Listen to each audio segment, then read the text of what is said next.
যুক্তরাষ্ট্রের সঙ্গে ইরান কোনো ধরনের আলোচনায় যাবে না বলে সাফ জানিয়ে দিয়েছেন দেশটির জাতীয় নিরাপত্তা পরিষদের সচিব আলী লারিজানি। তিনি বলেন, ইরান যুক্তরাষ্ট্রের সঙ্গে কোনো ধরনের আলোচনা করবে না। এর আগে ওয়াল স্ট্রিট জার্নাল দাবি করেছে, আয়াতুল্লাহ আলী খামেনি নিহত হওয়ার পর আলী লারিজানি ওমানের মধ্যস্থতাকারীদের মাধ্যমে ফের আলোচনার জন্য চাপ প্রয়োগ করেছে। তবে এই খবর প্রকাশের পর লারিজানি তা প্রত্যাখ্যান করেছেন।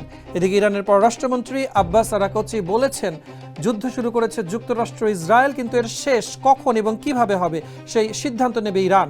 গেল 2 দশকে ঠিক পূর্বে আফগানিস্তান এবং পশ্চিমে ইরাকে মার্কিন সামরিক বাহিনীর পরাজয় নিয়ে ইরান পর্যাপ্ত সময় ধরে পড়াশোনা করেছে।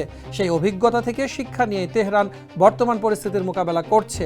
রাজধানীতে বোমা হামলা চালিয়ে ইরানের যুদ্ধ করার সক্ষমতার উপরে কোনো প্রভাব ফেলা যাবে না উল্লেখ করে আরাকচি বলেন, বিকেন্দ্রীভূত মোজাইক ডিফেন্স, খণ্ড খণ্ড বিকেন্দ্রীভূতকরণ প্রতিরক্ষা কাঠামোর কারণে ইরানই নির্ধারণ করবে কখন এবং কিভাবে এই যুদ্ধের ইতি টানা হবে।